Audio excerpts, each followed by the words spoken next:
Moitísimas gracias.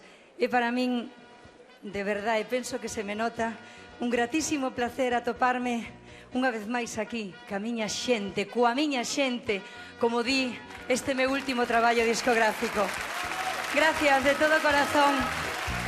Xa estou de novo coa miña xente para cantarlles os meus cantares, unhas verbiñas agarimosas para os maiores e para os rapaces.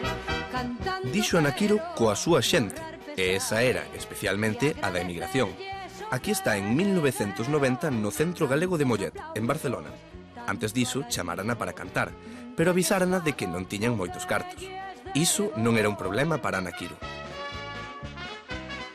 Anaquiro fixonos un préstamo moi bo e foi unha dos puntales para poder levantar o centro.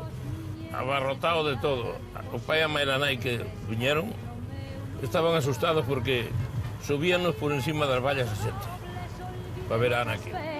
Arriba esa alegría que a banda toca xa. Galicia sempre foi moi importante para mí.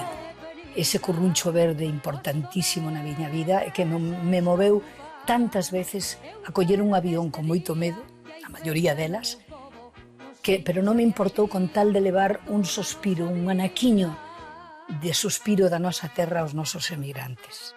A túa imaxe queda aquí ao meu lado, aínda que ti xa non estás aquí.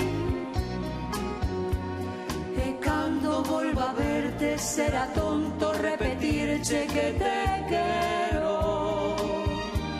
Alá onde había un centro galego ia cantar Anaquiro ao longo da súa carreira. E canto máis lonxe, máis emoción. Mirade o que pasou na visita ao Centro Galego de Bos Aires. Yo he visto llorar a mucha gente ese día, a mucha gente desde el escenario porque yo la presenté. Y te digo que para mí fue muy, muy emocionante haber traído a Anaquiro a Buenos Aires. Esa lembranza do cariño da terra sempre quedará gravada a lume nos corazóns de milleiros de galegos que estaban e están aínda hoxe polo mundo.